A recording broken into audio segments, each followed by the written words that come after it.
When my leave was over and I returned to my unit's position in Stalingrad, I reported my arrival to the regimental commander, then began my duties as commander of the artillery battery.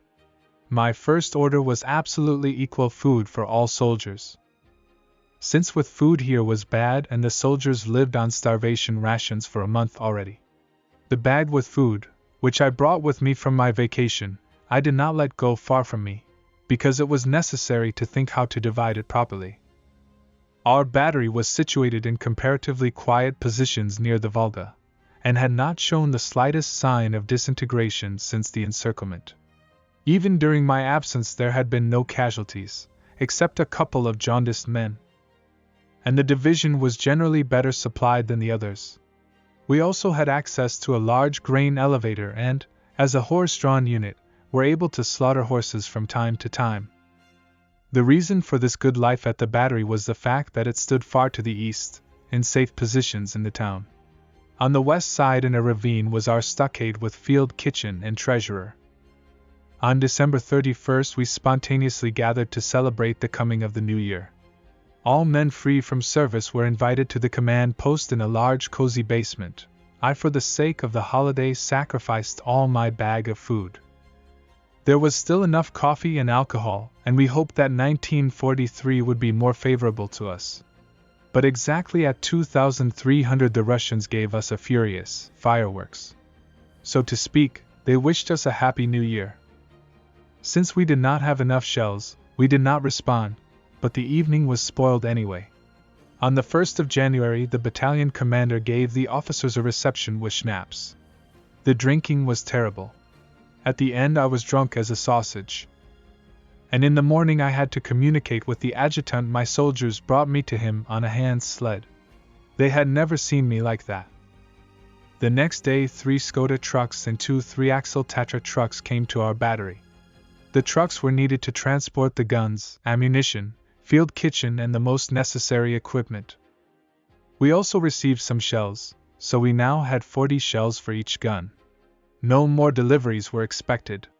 But 160 shells were better than nothing, though with such a quantity Stalingrad would not be conquered. We had the following rule: 120 shells were needed to suppress an enemy battery, and twice as many for its complete destruction. So a few extra shells could not justify the existence of our second battery. The first, already disbanded and sent to the infantry, deployed in positions along the Volga. From there the real infantry was taken and sent to the steppe. This filling of gaps in the front line had long since begun, but the mixing of different branches of the army and different weapons weakened our ability to resist rather than strengthened it. These new rabble units were disintegrating and suffering great losses because they were too mixed and confused, just as the chain of command and their supply routes were. No one knew their neighbors on the right and left, and some soldiers simply disappeared in the dark to reappear in their old units. Even many shelled infantrymen succumbed to this temptation and disappeared into the underworld of the ruined city. Scattered soldiers from broken units and fleeing wagons, all without command, in small and large groups sought Stalingrad. They sought salvation in the cellars of destroyed houses, where there were already hundreds of wounded and sick soldiers. And the military police had no way of extracting from the mixed mass of men fit for combat to send them back to the front. The front was an imaginary line running simply through the snow. It was declared the main line of defense, that forward infantry units could lean on if needed. But most soldiers had no winter clothing. They wore thin overcoats and leather boots that froze every bone in them. They dug holes in the snow and, where they could, built snow huts to keep warm. To build coherent defensive positions with reliable dugouts was out of the question. Officers helpless and mostly untrained were rarely assigned to them.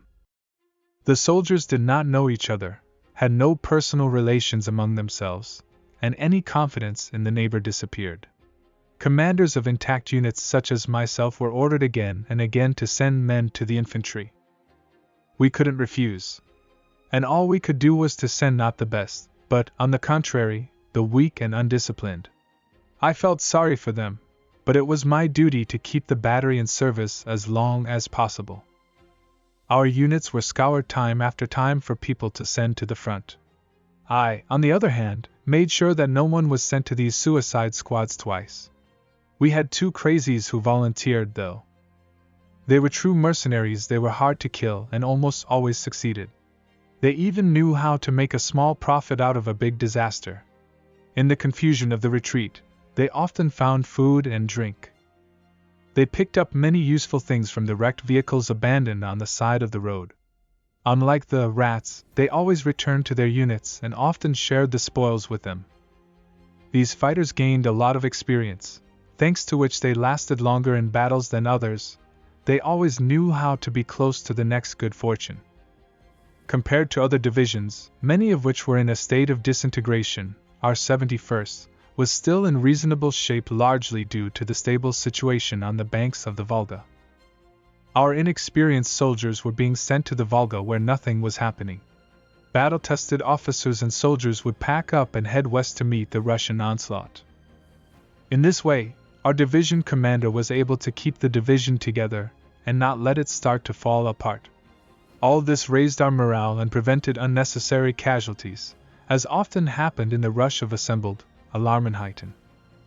By the way, these improvised fire units had to be taken to the steppe on trucks. A foot march would have been too exhausting for the exhausted men, and they would not have lasted long. My trucks went on such a trip, disappeared and did not return, although a few survivors came back. They were concussed and frozen to death. Given that these soldiers, completely inexperienced in the role of infantry, had not been trained in anything or even explained the task, they were taken straight out into the steppe. On the way, the lead truck was hit by a Russian attack aircraft. The following one caught a shell from a tank gun. A successful breakthrough from the encirclement was no longer possible. The Russians continuously tightened the ring around us. They pressed relentlessly on the city with their fresh divisions. Constantly attacked with the support of tanks, and when the infantry units were forced to retreat in front of the Russians, they soon found that the new line of defense had no means to stop the tanks. As soon as the advancing Russian soldiers found serious resistance, they simply called in their T-34s and shot up the hastily built fortified points, blowing them to pieces. Those who survived were crushed by the tank tracks, and the scattered remains stained the Russian steppe red. Even when the Russians weren't attacking, our defense lines sometimes just disappeared on their own. The men were starving, they were forced out into the cold, they had no ammunition, and for better or worse they were at the mercy of the superior Russian forces. Fighting spirit was as low as ever. Replenishment no longer existed, and there was no hope of help from outside. The defenders of the cauldron were simply too weak. Apathy was spreading on the battery. The last shells were being saved for the final battle, even if we had no idea how it would be fought. Some time ago Paulus moved from Gumrak to the sector of our division.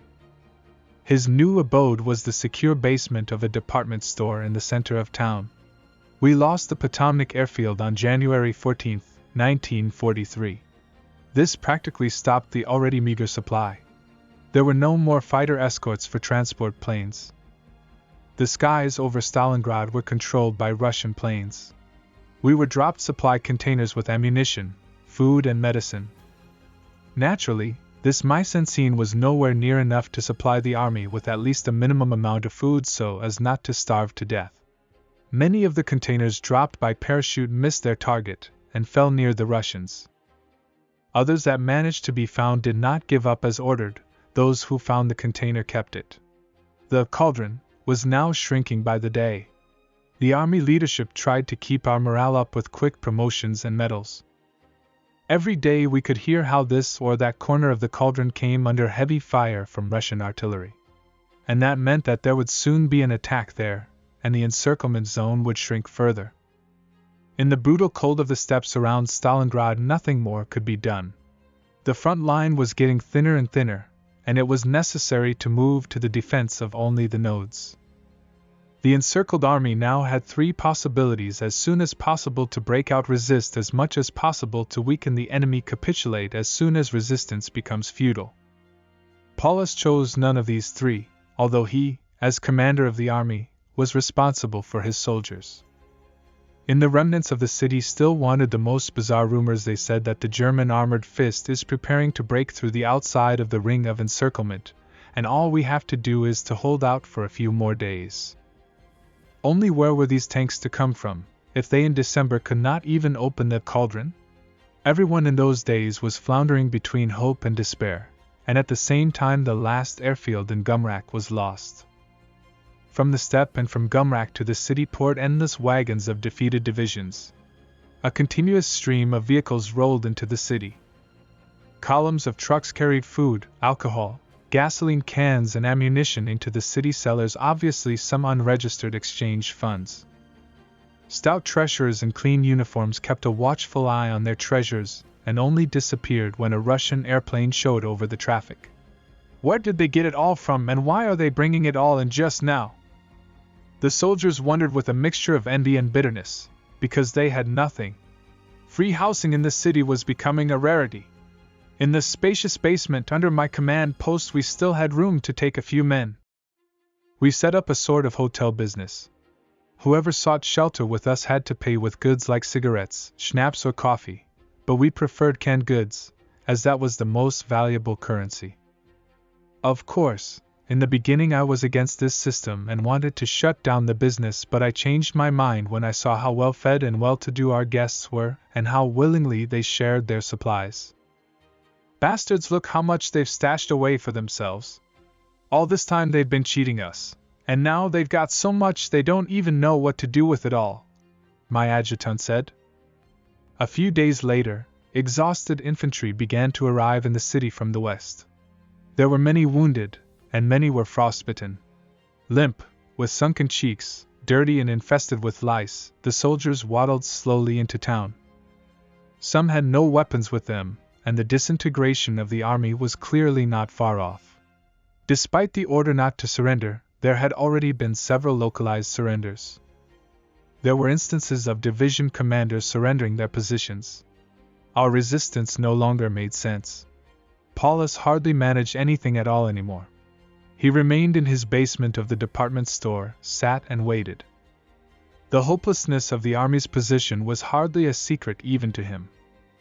When our commander, General von Hartmann, saw that the end of the division was near, the lines of command tangled or torn up altogether, the army and corps losing control of the situation, he decided to choose a dignified, perhaps even honorable way out of the situation.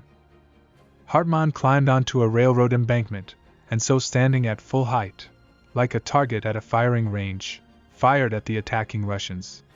He shot until an enemy bullet caught up with him. He was lucky and was not wounded. It was January 26, 1943. In desperation, other officers fired their pistols. No one believed he would survive in Russian captivity.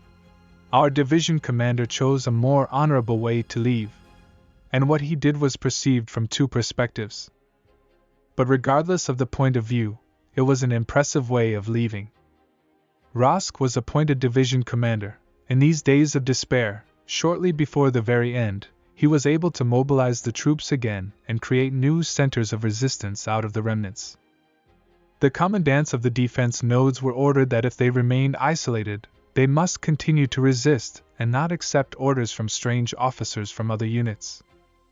My guns, which had stood in the same position since September 15th, were now turned 180 degrees to the west, the direction from which the Russians were expected.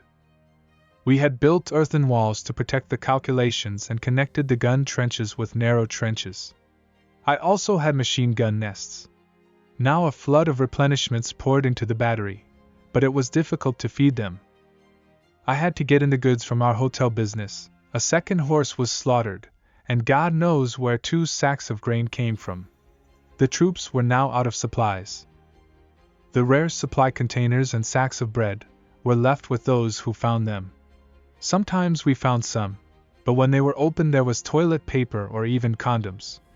In the current situation, we obviously didn't need either of those things. Some special administrator in Berlin had come up with a standardized container kit that was useless here. But these food bombs were still the last, desperate measure of air support for the Sixth Army, though it was only a drop in the ocean.